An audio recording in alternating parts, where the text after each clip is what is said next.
Hi, this is the first in a series of videos about activities and dementia, designed for activity coordinators working with elderly people in care homes.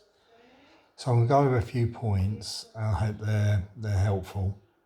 The first of them is that statistically, 1 in 3 people over the age of 90 have dementia. And that's quite a weird thing because everyone will focus on the one.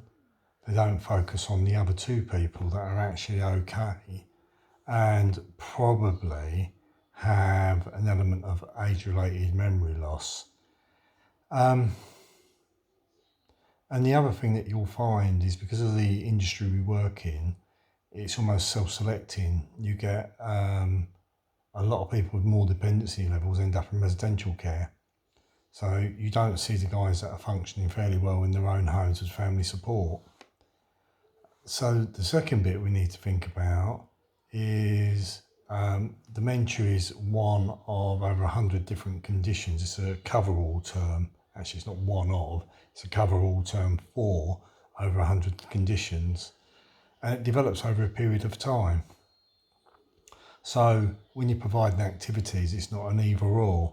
What you'll find is that the person's abilities and comprehension changes on their journey with you in the home and perhaps before that with families. So it isn't an instant that they can't do something they've enjoyed for years. There's a need to adapt what you're providing with them as their diagnosis goes on. And the average age of diagnosis is about 73, and the general belief that is that the actual problems perhaps start about 11 years before that on average, and that most families, once they start to think back, they might have noticed problems maybe 4 or 5 years before the actual diagnosis happens.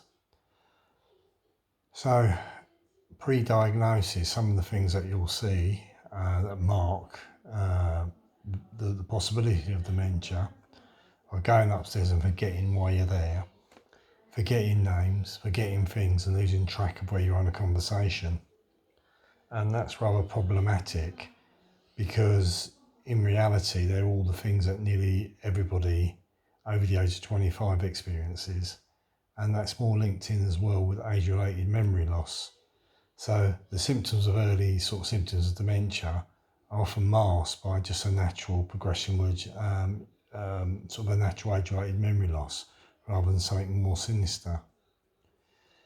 So I hope that first little bit helps. It's just to give you a sort of point where you can get a bit of understanding where we're going to go from here.